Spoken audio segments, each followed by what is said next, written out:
Hello and welcome to Global News Factory. I am your host, Vikrant. Today's episode is full of emotions. We first talk about why I feel Ukraine is about to collapse soon. The country's youth are fleeing. A massive exodus is underway as if it is a sinking ship. Then we talk about Serbia. EU is asking Serbia to surrender its sovereignty, and that's a big and. Serbia might succumb. That is a terrible development, but you should not miss. We discuss the EU's trap in detail, and then to the fun segment. Following the footsteps of NATO Chief Revenue Officer Mark Rutte, Trump has now invented a fake phone call with Prime Minister Modi and made an absurd claim about India's oil purchases from Russia. We discussed that in detail. Also, by the way, we have rolled out the timestamp feature so that you can seamlessly jump to your preferred segment. Let's start. If you want to read a country's future, don't ask the think tanks, ask the teenagers and the people in early 20s. They always tell the truth without a filter. And in Ukraine, that truth is brutal. So Kyiv lifted the travel ban for men aged 18 to 22. The exit doors opened and the queues got long.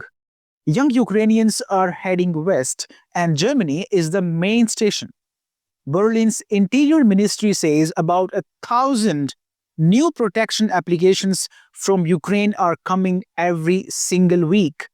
Unlike other asylum seekers, Ukrainians get in under Article 24, which gives quick residents a legal route to work and access to benefits. As of October 4th, roughly 1.3 million Ukrainian refugees are living in Germany. That is not a wave, that is a relocation. So, what does that mean? It means the engine room is collapsing while the ship is still in a storm. A country under strain needs its youth the most. Hands to rebuild, minds to rewire, backs to carry the load. Instead, the best years of millions are being spent learning how to say appointment booked in a foreign clinic and CV attached in a foreign inbox. This is not victory, this is evacuation. The Western script says, stay the course, more aid, more arms, brighter future. But the reality says blackouts and a mass exodus. The EU speeches say Europe stands with you. The street says we cannot carry this forever. Look at Poland. Surveys show half the country thinks a support for refugees has gone too far and nearly as many don't want more admissions.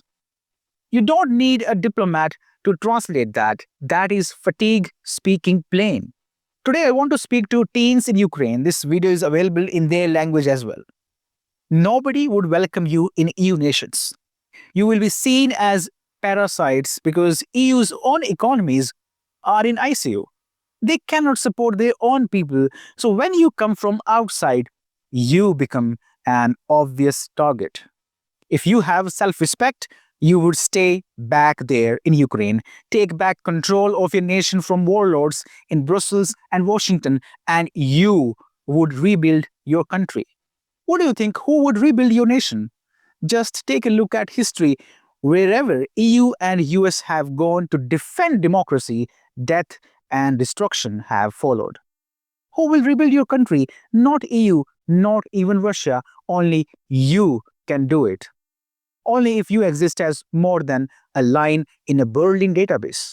11 years of Western mismanagement gave us sanctions on repeat, promises on loop, and a battlefield that eats generations. If this is the model, retire it. A country is not a talking point, it is people, and they are running out the door. Generally, I am an optimistic person. Right now, I am hopeless about Ukraine. This country is going to collapse very, very soon. This is the Western model we are fighting against. If you are watching me from Romania, from Serbia, from Moldova, from Georgia, from Baltics, your country is next. Be careful, my friends. Look in the eyes of your children, your grandchildren, and make them a promise today. You will do everything you can to protect them and protect yourself and your country from this tyranny. Never trust US, never trust EU, never trust Russia for that matter, never trust BRICS. Just trust yourself and do what is in the best interests of your nation, of your children. Moving on, now let's talk about thugs in suits. I'm talking about EU, of course. Serbia is getting squeezed, not by gangs in alleys, by big powers in nice offices. The US has hit Serbia's main oil supplier, the NIS, with sanctions. Why? Because the NIS is owned by Moscow and brings cheaper oil. Cheaper for people, but bad for the West's control machine. So they shut the tap. So NIS runs a refinery and 330 petrol stations in Serbia.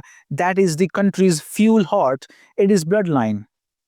And there is a key pipeline from Croatia called JANAF, Janaf. It carries crude to Serbia's only refinery in Pančevo. Guess what? That oil is not even Russian. It comes from Iraq and the Gulf. Still, the law says, cut it. Logic took a holiday, politics took the wheel. When the sanctions bite, deliveries stop by law, no debate, no mercy. Croatia loses a big paying client, Serbia gets the pain. Great plan, right? Will fuel vanish on day one? No. We have reserves. But this is a timer ticking. When those reserves run down, the lines begin. Prices jump, people get angry. First the pump and then your pocket. And the fuel is not just fuel. Fuel pushes everything. Trucks move food, shops set prices, factories run machines. When the pump price goes up, everything climbs with it. Bread, milk, groceries, bus fares, deliveries, the cost of doing business. Now here comes the magic trick. A week after turning up the heat, the EU waves a shiny new offer towards Serbia. Hey, join our communal gas buying club, says Ursula von der Leyen. Wow, what a timing. First, they cut your hose, then they sell you a bucket. An expensive bucket. Serbia's energy ministry says it wants to integrate gas and power markets with the EU within the next 2 years. Sounds modern, sounds fancy, but here is the catch. Every integration comes with homework, and the homework keeps growing. Today it is join our market. Tomorrow it is change your policy. The day after it is change your books. Step 1 is always align, and step 2 is obey. You accept one demand, they bring 10 more. They call it reforms, you call it goodbye, backbone. Maybe next they will say, your textbooks talk too nicely about Russia. That is against our values. Please alter your history. And then maybe your media, then your elections, then your industry. This is how sovereignty slips away, not in one loud bang, in many small yeses, door by door, brick by brick. You wake up and the house is theirs. Serbia needs real choices, not a trap with velvet ropes. It needs roots that cannot be shut by someone else's mood. People in Serbia are not numbers. They are drivers, workers, parents, shopkeepers. They need stable prices. They need steady supply. Serbia is facing a test.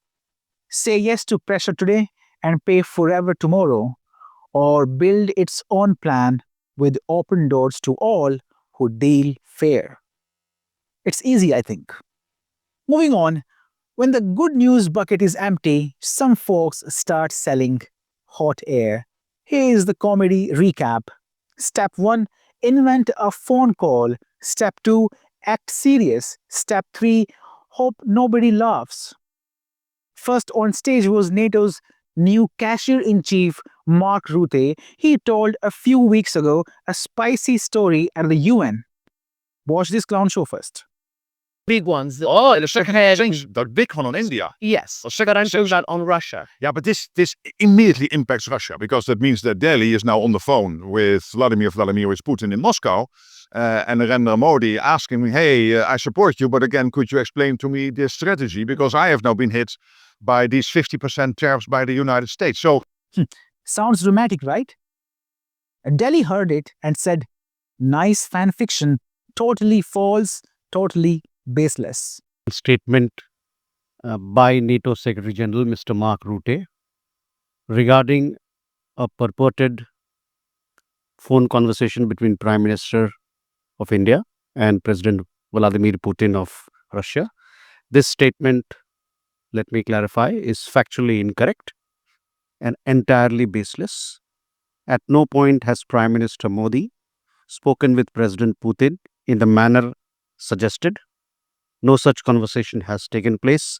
We expect the leadership of an important and esteemed institution like NATO to exercise greater responsibility and accuracy in public statements. Speculative or careless remarks that misrepresent the Prime Minister's engagement or suggest conversations that never occurred are unacceptable. As previously stated, India's energy imports are meant to ensure predictable and affordable energy cost to the Indian consumer.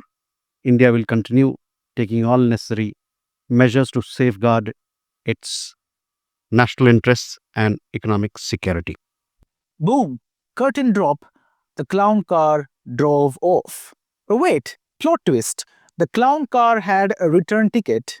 Under the orange emperor called Trump, the sequel we did not order, he rolls into the Oval Office and does the same magic trick. I spoke to Modi. India will not buy Russian oil. Watch this. I think they were great. He reported to me that he's a great man, you know. Modi is a great man. That he loves Trump. Now, I don't know if the word love, I don't want you to take that any different. I don't want to destroy his political career, okay? But you have to understand, I've watched India for years. It's an incredible country. And every single year you'd have a new leader. I mean, some would be in there for a few months. And this was year after year after year. And my friend has been there now for a long time. And he's assured me there will be no oil purchased from Russia. I don't know, maybe that's a breaking story. Can I say that? Would you say? There will be no oil. He's not buying his oil from Russia. It started. You know, you can't do it immediately. It's a little bit of a process. But the process is going to be over with soon. This was the 20th replay of the same cassette. At this point, even the tape recorder is saying, I need a lawyer. Also, the claim that India had a new PM every year. What? India is not France. We are a very stable democracy, and the PM before Modi, Manmohan Singh, he served in the office for 10 years straight, 2 terms. And now coming back to the alleged Modi-Trump conversation, let's be clear, there is no confirmed call, no transcript, no readout, no nothing. India has not said any such call even happened or any such promise to cut Russian trade was made. The funniest part, every time this line gets repeated, India's Russian oil numbers do a little push-up. Last time the claim came out, India's purchases went up 20%. You say, no Russian oil again, and watch the graph do bhangra. So what do we have? A drought of good news, a monsoon of tall tales. Mark Rutte tried a plot with a phone, it rang nowhere. Now we have Trump, who tried the same plot, it rang in meme land. My only advice for these clowns, please place your next fantasy call on silent mode. And to viewers, when you hear Modi promised me, ask for the call record, not just the record player. And that is all for now. Thank you very much for joining. You're watching GNF.